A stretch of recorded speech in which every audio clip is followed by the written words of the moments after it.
So, moving on to the next concept, we have phase transitions.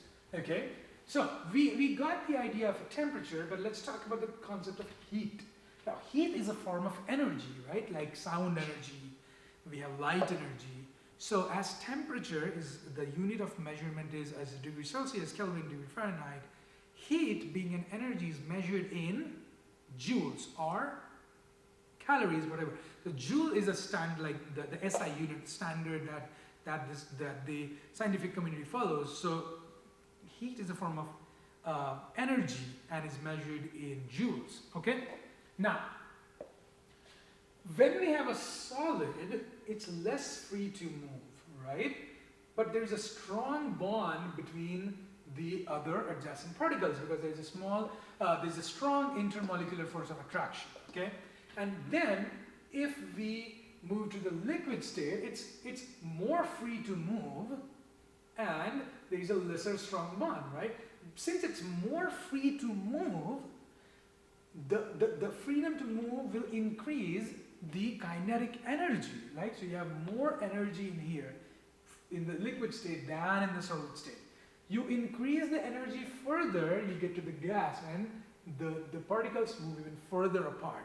So you increase the temperature, increase the energy, and you move from solid to liquid to gas, which is very simple to understand because you have ice at 0 Celsius, lower temperature. You have liquid temperature when you increase when you increase the temperature to room temperature conditions, say, and if you want to convert that liquid water to gas, to water vapor, you have to increase the temperature, right? You have to increase the energy, increase the temperature, okay? You increase the temperature, increase the freedom, give it more energy, and you can make the shift from solid to liquid to gas. Now, here to understand one thing. When you have heat, when you're supplying heat to a system, say there's a system and you are trying to supply heat. Now, the system can use that heat in two ways. Now, it can either increase its kinetic energy, which is the vibration of the molecules. Now, we have already understood that the vibration, that kinetic energy, is measured in temperature, right? So, if you supply heat, it can increase the kinetic energy, it can increase the vibration, it can increase the temperature. If you have solid, it can increase the kinetic energy. So if you have a steel bar, where if it is at 10 degrees and you increase the temperature 50 degrees, the temperature increases. Why? Because now the particles inside the metal bar are vibrating at higher energy. So it's still in the solid state, but it has increased its kinetic energy, the temperature, the vibrations, right? Now, this heat can also be used in another way, which is called the bond breaking. Now, we can go from solid to liquid to gas and we can use this heat that is being supplied to break free, right? Now, we can understand it in an analogous concept by money, right? Okay, so if you have a source of money, you can do two things with it.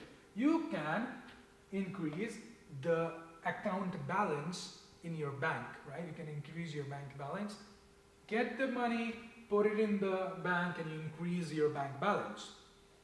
You can also break free to a new home, which is much larger. You have more freedom to be. It's a small space, less freedom, more space, more freedom. So it's in a similar concept. You get the heat, you can increase the temperature, the kinetic energy, similar to the bank balance, and you can break free into a new home, a larger home, from solid to liquid to gas, and get more freedom, right?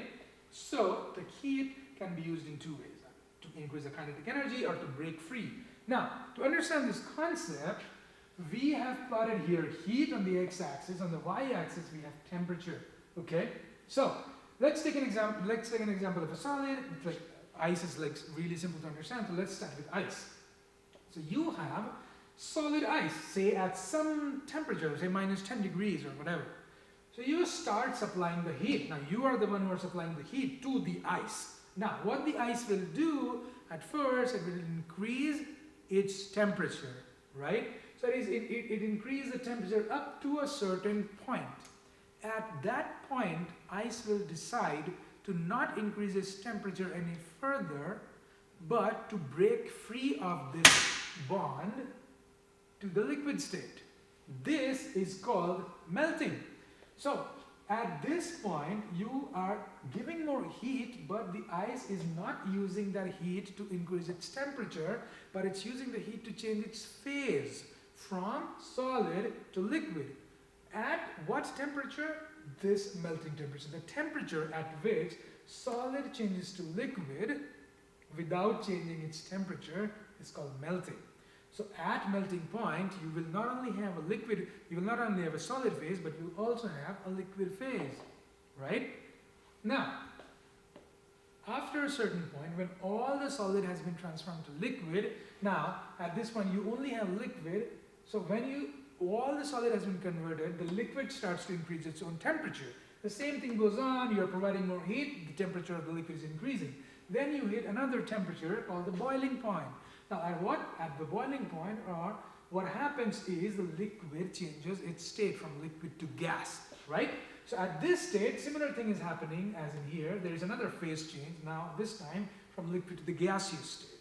When you change your state from the liquid to the gaseous, at that point the temperature does not change. All of the heat that is being provided is being used to change the state, to break free, right? So you're giving more money, they're not taking the money to increase the bank balance, increase the numbers, but they're taking to break free into a new home, a bigger home, with more freedom, right? The same thing is happening in here. Similarly, when you revert back from the gas, so at this point, if you keep on increasing the heat, the temperature of the gas increases, right? Now, the reverse. When you have the gas and then you decrease the temperature, when you freeze it, what happens when you freeze a gas? It moves back to the liquid state. But before moving, what will it do? It will decrease the temperature up to a certain point, and then there will be a phase change again.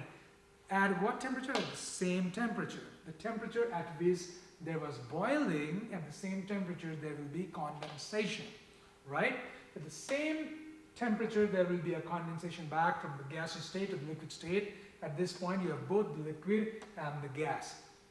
When all this gas has been converted to liquid, the liquid drops down its temperature, comes to the melting point. Now, liquids freeze to solid at the melting point, which in this case is also called the freezing point, right? Because it's at the same temperature. Freezing is just liquid phase changing to the solid phase, but the temperature is the same. So in this case, the temperature of melting is equal to the temperature of freezing. And then in this case, you have both the liquid and the solid phase.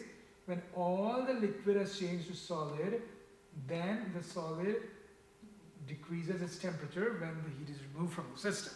All right, I hope this makes sense. Now, just to iterate this, like during the phase change, all heat supplied is used to break bond.